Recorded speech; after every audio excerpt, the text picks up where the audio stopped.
History remembers the Vikings as fearless warriors and seafaring legends.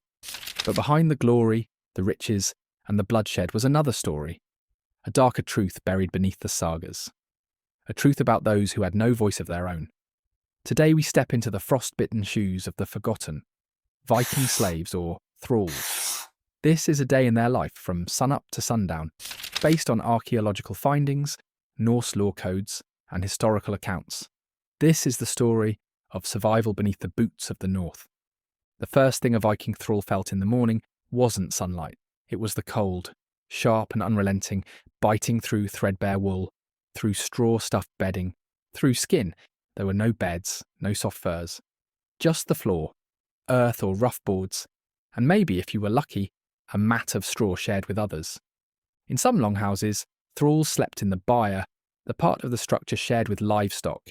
Archaeological digs in Scandinavian farmsteads reveal evidence of multi-use buildings, one end for the family, the other for cattle, sheep, and slaves. You could smell it. Hay, manure, mould, and unwashed flesh. This was your world. Every single day.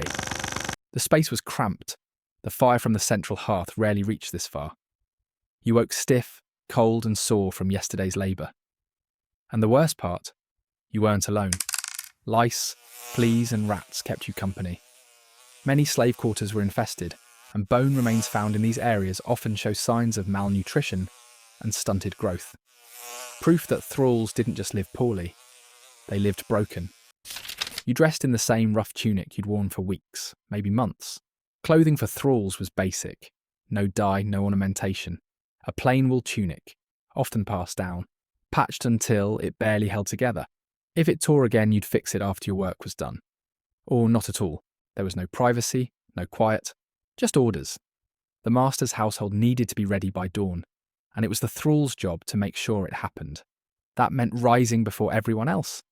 The law didn't grant you time to stretch or yawn or greet the sun. If you were caught sleeping in, there were consequences. In the Gragas, Iceland's medieval law book, it's stated plainly, a master could punish a slave physically, even fatally, if done within the legal bounds. And those bounds were generous. Many thralls had been born into slavery. Their mothers were thralls, and their mothers before them. Others weren't so fortunate. Some were taken during raids. Imagine that. One night, you're asleep in your village, maybe in Ireland or the Baltics.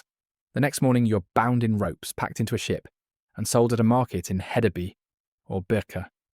Just another body, another pair of hands. Not all Viking warriors raided for silver.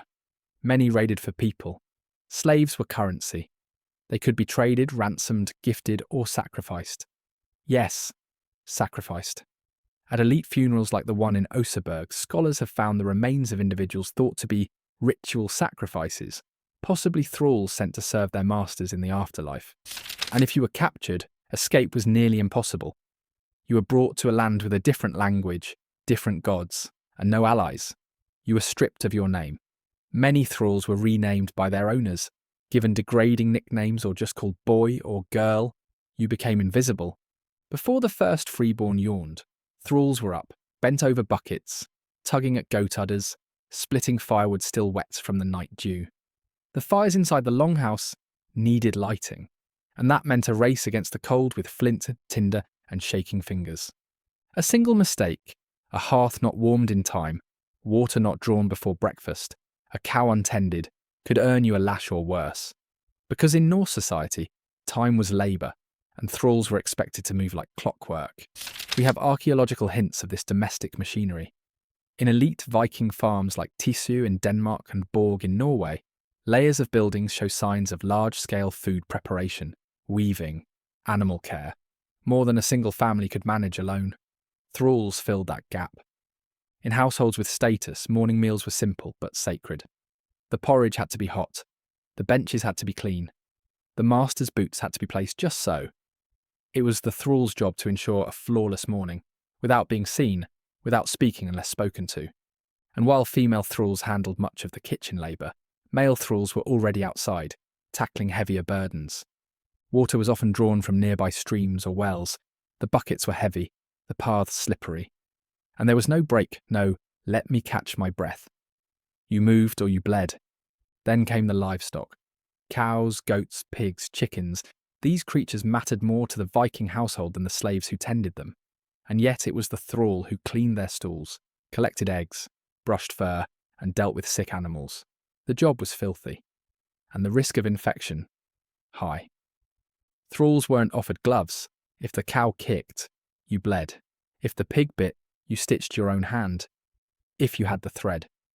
In many cases, you didn't.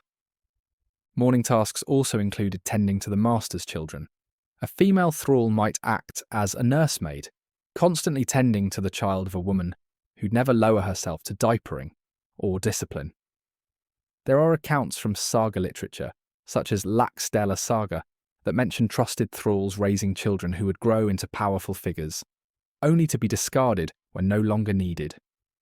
In elite homes, these moments were laced with emotional complexity. A thrall might love the child she raised, only to watch that child grow up to become her master. It was a paradox, essential to the household, yet always excluded from it. You were the gears behind the morning ritual, the invisible hands that made the Viking world turn. If the morning was for preparing the household, the rest of the day was for punishment.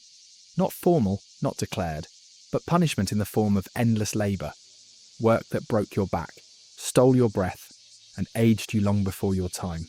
You hauled stone, you dug trenches, you worked the fields with wooden ploughs, often barefoot, your feet numb in spring mud or cut on frozen earth. In summer, it meant hours under the sun, scything hay or harvesting barley and flax. In winter, you might be clearing snow for the master's path, with nothing more than a shovel and frostbitten fingers. There was no break bell, no lunch hour. If you stopped working, it wasn't long before a whip or a boot told you to start again. And if your work was judged insufficient, if a roof leaked, a fence collapsed, a barrel cracked, you didn't just get blamed, you got beaten. Archaeological evidence from Viking-age grave sites has revealed disturbing details. Broken bones that had healed improperly, compressed spinal columns, and degenerative joint disease in young adults. These were not the injuries of warriors. These were the bodies of overworked slaves. Many of these injuries cluster around settlements known to have had stratified households, estates where free and enslaved lived and worked side by side, but worlds apart. And the work wasn't just outdoors. Some thralls were artisans, working under the direction of free craftspeople, but never owning their skill. Others were trained as smiths or carpenters, hammering nails and forging blades they would never be allowed to carry. The irony? Viking society depended on these hands. It was thralls who maintained the very tools of war and trade: wagons, ploughs, sails, rigs and fences. Without them, the farm failed. The voyages stopped. The longhouse crumbled. And yet, despite doing the work of 10, a thrall had no voice, no name in the records, no right to refuse. Many of them toiled alongside others but remained apart. The social hierarchy was rigid. Even among farmers and fishermen, the line between free and unfree was a chasm. One saga, Egil's saga, mentions a thrall named Thors Man, who was considered little more than a beast of burden, referred to not by name but as the Black One, a cruel indication that some thralls, likely from foreign lands, were judged as even lower due to their ethnicity or origin. Imagine that, breaking your body every day to serve a people who did not even bother to remember your name. Yet, the day continued. Hour after hour, task after task. There were no distractions, no entertainments, no songs of heroism. The only rhythm was the pounding of your heart and the cracking of your joints. And still, the work wasn't done, because as long as the sun was in the sky, a thrall's duty never ceased. If the master wanted the roof rethatched, you climbed. If the livestock wandered, you chased them. If the fields were to be cleared of stones, you bent until your spine ached and bled through your tunic. By midday or early afternoon, a thrall might finally get something to eat. But don't mistake this for relief. Meals weren't a reward. They were fuel. Nothing more. The only thing worse than the work was the food you had to work for. A Viking thrall's diet was about survival. Barely. No fine meats, no spiced stews, no sweet mead to warm the belly. That was for the free, for the masters, for the people with names that got carved into rune stones, while the household ate fatty cuts of pork, roasted game, buttery porridge with berries. The thralls ate the scraps, bones stripped of meat, gruel made from barley husks or turnip peel. Bread that was hard, blackened, or even mouldy. You weren't invited to the table. You waited, and once the freeborn were done, once they'd picked clean the good parts, you were given what remained. And if nothing was left, you went hungry. Archaeological digs at Norse farmsteads, like the one at Eckertorp in Sweden, show striking differences in food remains between elite homes and servant quarters. In the family's waste pits, researchers found pig ribs, lamb, fresh fish, and wild berries. In the servant refuse, mostly porridge grains, fish bones, and burned bread crusts. The dental records tell an even bleaker story. In graves thought to belong to lower-class individuals, likely thralls, teeth were worn down to the root. Abscesses went untreated. And infections spread from the gums to the bones. That's the thing about being hungry. You'll chew anything. Leather, bark, even dirt if the gruel is too thin. And yet, some thralls were tasked with cooking. Imagine that, preparing meals you were never allowed to taste, smelling the roast duck or fresh milk cheese as it simmered over flame, watching the master's children toss half their meals on the floor in boredom, while your own belly clawed itself from within. In some households, thralls were allowed to keep chickens or small garden patches, but these were rare privileges, usually earned over years of quiet loyalty, and anything produced was often handed over to the master anyway. It's worth noting that hunger wasn't just about food, it was a form of control. A thrall who's starving doesn't run away. A thrall who's weak doesn't rebel. Keep them lean, and you keep them obedient. And for female thralls, it could be even worse. Food was sometimes withheld as punishment or used as barter for silence, submission, or worse. While Viking law protected the rights of free women, those protections vanished the moment you were enslaved. By evening, there might be another meal, similar in content and cruelty, more barley gruel, maybe some spoiled milk or a dried herring if the household was generous. But no one ever ate their fill. A thrall's hunger didn't end with a meal. It lingered, deep in the stomach, and deeper in the soul. In Viking society, thralls weren't just workers. They weren't people. They were property, livestock with hands, tools that bled. They could be bought, sold, gifted, traded, inherited, or discarded. Ownership was absolute. And the consequences of that dehumanization? Brutal. The Viking slave trade was extensive. Dublin, once a Norse stronghold, became one of the largest slave markets in Western Europe. Slavic people, Anglo-Saxons, Finns, Celts, all taken in raids or bought from middlemen, then sold like cattle. The word for slave in Old Norse, thrall, became synonymous with unfreedom across the Norse world. And ownership didn't mean safety, it meant vulnerability. If a thrall angered their master, the punishment was swift and sanctioned. In the Icelandic Graga's law code, we see chilling clarity. If a master killed a thrall on their own property, and it wasn't done secretly, there was no crime. In other words, murder was only punishable if it disrupted social order. Not if it was done in daylight and on the master's own land. Beatings were common, legal, expected. They were used for discipline, intimidation, or simply cruelty. There was no recourse, no complaint. A thrall couldn't testify in court. Their word meant nothing. They were things. And in many cases they were marked as such. Branding was not universal, but it was real. Some thralls were marked with the initials or symbols of their master. Others were fitted with iron collars, like those unearthed in sites in Ireland and Russia. The message was clear. You are not free. You are owned. The collars weren't decorative. They were tools of control. They made escape difficult and ensured that if you were caught, your fate would be worse than death. Some collars even had chains, used to tether people to walls or stakes. And while men bore the whip, women bore another burden. Female thralls were often subject to sexual abuse. There was no consent, no protection. Some were taken as concubines, forced to bear children whose fates were uncertain. A child of a thrall mother was a thrall too, unless the master acknowledged them. In Laxdæla saga, we hear of Melkorka, a thrall woman from Ireland who had once been a princess, taken in war, silenced and sold. Her story is rare because she's remembered. Most like her never were. The violence wasn't just physical, it was psychological. Thralls were denied names, families, gods. If they ran, they could be hunted like animals. And if they injured their master, death was slow, cruel, and public. One method was hanging by the ribs, a practice mentioned in some accounts where the slave was nailed or speared and left to die in agony, sometimes as a warning to others. This wasn't an exception to the Viking world, it was the foundation beneath it.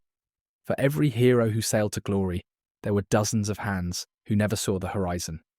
Only the whip, the chain, the fire. As evening came, there was no respite. It was the second shift. Fires had to be stoked for warmth, tools cleaned and stored. Animals fed one last time before they settled for the night. Fences were checked and secured, especially during winter, when wolves prowled the edges of farmland. Livestock wasn't just vital, it was sacred to a Norse household. If a thrall failed to properly lock a gate and an animal escaped, that could mean punishment or even death. While the longhouse filled with voices, laughter, and the clink of ale cups, the thralls remained in the background, haunting the edges of warmth and light. They served food to the family, sometimes kneeling to pour drinks or carve meat, but rarely allowed to eat in the same room. And once the freeborn had eaten, it was the thrall's job to clean it all up, wipe the benches, scrub the floor with water and ash, gather bones and scraps and take them out to the midden heap. Sometimes they'd sneak a bite, quickly, desperately, risking a beating for a half-chewed fishtail or discarded crust. Female thralls bore the brunt of evening work indoors. They spun thread with tired fingers, weaved by torchlight, and patched worn clothing late into the night. In larger households, they made candles from tallow or brewed ale in great smoky vats, their eyes stinging from smoke and steam. Some were tasked with midwifery or tending to the sick, roles that carried respect in free society, but meant long hours and no reward for thralls. Archaeological finds in settlements like Kaupang and Ribe have unearthed weaving weights and spindle whirls in slave quarters, proof that textile labour often fell on unfree women, whose output kept households clothed and trade thriving. And then there were the more personal duties. Some thralls were ordered to bathe or dress their masters. Others were sent to warm beds, not their own. Especially for young women, the line between labour and concubine was one step wide. There were no laws to protect them, no one to speak on their behalf. For many, evening was the most dangerous time of all, when the household drank and tempers flared. Even children were not spared. Young thralls often acted as errand runners, or caretakers for the master's children. Some were born into slavery, raised beside the master's own sons and daughters, yet treated as lesser from the moment they could walk, and once old enough to work, the kindness stopped. Childhood ended early for a thrall. And for the aged, there was no retirement. An old thrall worked until they could no longer stand. At that point, they became a burden, no longer useful. Some were abandoned. Others quietly died during the night, curled in straw with no name on their lips. As the stars returned to the sky and the wind grew cold again, the longhouse grew quiet. The master's family slept soundly, and the thralls, finally, returned to their cold corners, their aching hands tucked beneath their ribs, their minds already dreading the next sunrise. Because for a Viking slave, there was no end of day, only the brief pause between one torment and the next. Nightfall for most signals rest. For the free, it meant the warmth of furs, a satisfied belly, and sleep uninterrupted. For the thralls, night was something different. It was colder, harder, sometimes crueler than the day. There was no feather bed waiting for them, no clean linens or fur-lined blankets. Just straw, stale, mouldy, matted with old sweat and grime. Sometimes, even that was a privilege. In many Viking farms, thralls slept in the same buildings as livestock. They lay beside pigs and goats sharing warmth, but also fleas and filth. In some households, thralls were not allowed inside the main longhouse after dark at all. Instead, they found sleep in sheds, stables, or lean-tos against the barn walls. Those who were newly captured, or considered a flight risk, slept in chains. Archaeological digs near old Viking markets like Hedeby and Ribe have uncovered shackles, worn smooth from years of rubbing against bone. Even those not chained still bore invisible restraints. Fear that they would be called in the night for more work, or worse, for punishment. Viking sagas hint at the unpredictability of master's wrath. A misplaced tool, a broken pot, a lie told by a rival thrall. Any offence could lead to midnight retribution. There were no appeals, no one to plead your case. The master's word was law, and you, a thrall, were the silence between laws. And yet, perhaps worse than the fear, was the despair. Night was the only time a thrall had to think, to remember, to feel. Those few quiet hours stretched painfully long when you had no control over your life. Some remembered families left behind. Others tried to forget them. Some whispered old prayers, Slavic, Irish, Sami, or Christian. Faiths carried from their homelands, now forbidden or mocked.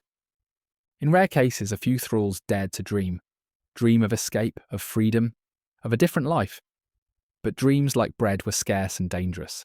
If you were caught trying to run, you'd be beaten, branded, or killed.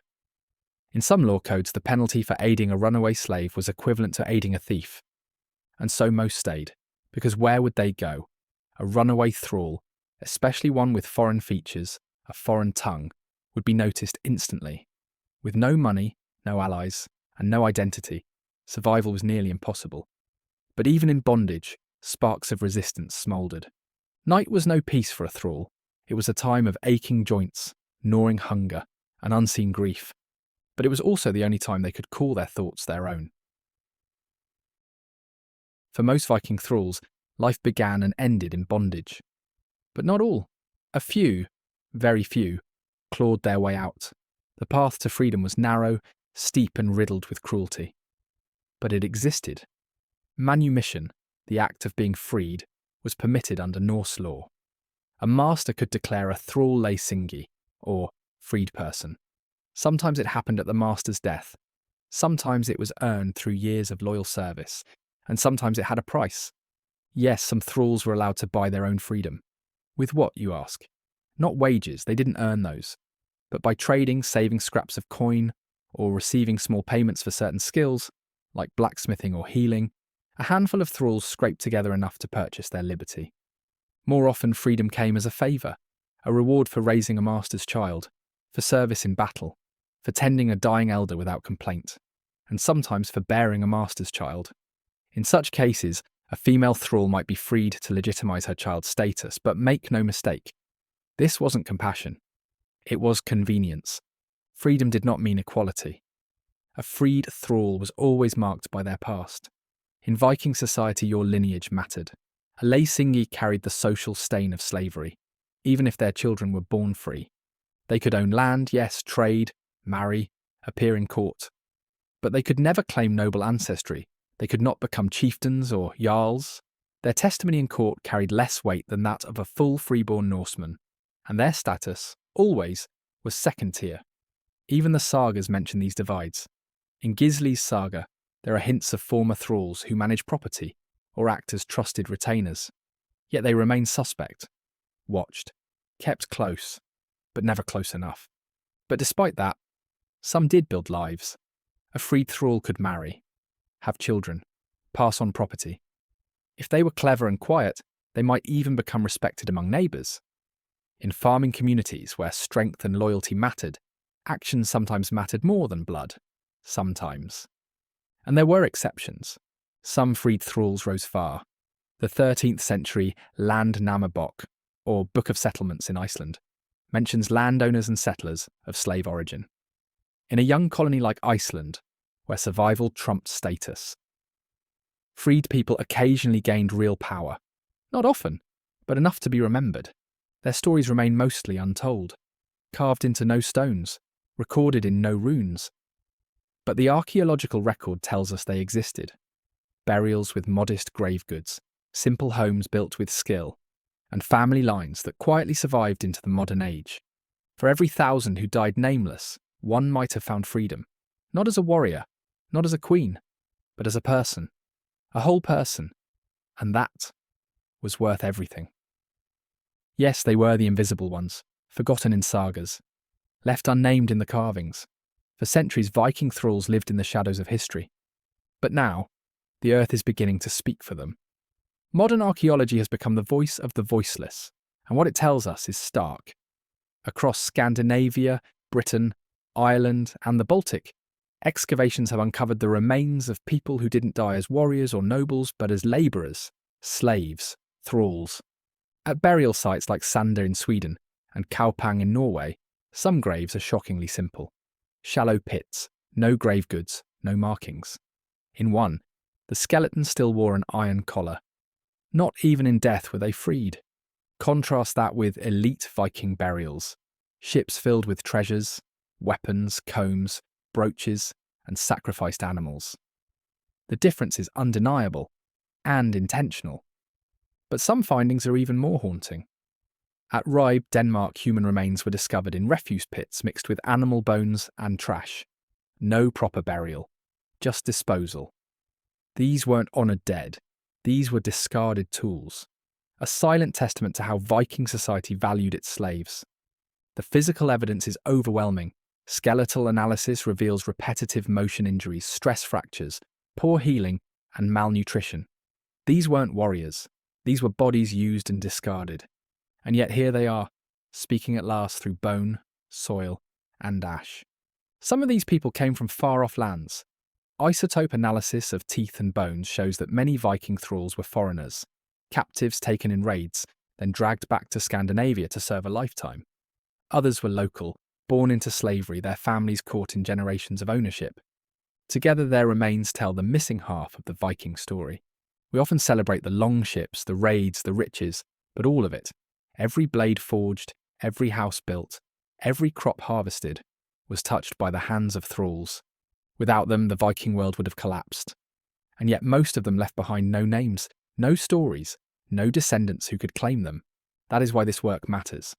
Today, scholars are re-examining the Viking Age, not just as an era of warriors, but as a society dependent on forced labour. More museums now include the stories of thralls. More books confront the myths. More voices ask, who built this world? And as we uncover more, we realise that these silent lives were not just tragic, they were foundational. Modern archaeology has unearthed their stories. At sites like Sanda in Sweden, skeletons were found buried without grave goods, a sign of low status. Others were dumped in mass graves, or buried with shackles still on their wrists. Historians now estimate that in some regions, nearly 30% of the population were thralls. They built Viking farms, they harvested Viking fields, they rowed Viking ships into battle, without glory or recognition. And yet they remain the silent majority of the Viking world. No runestones mark their names. No sagas tell their tales. But they were there, every step of the way. The Viking Age wasn't just tales of heroism and conquest. It was also a story of chains, of labour, of forgotten souls who made Viking greatness possible, yet were denied even their names. So the next time you see a Viking warrior on screen, or read of Ragnar's conquests, remember who dug the trenches, cooked the food, built the ships, and died unremembered. If you found this video eye-opening, give it a like. Share it with someone who still thinks Vikings were just epic heroes, and hit that subscribe button. Because history isn't just a story of those who conquered, but also of those who endured. Thanks for watching.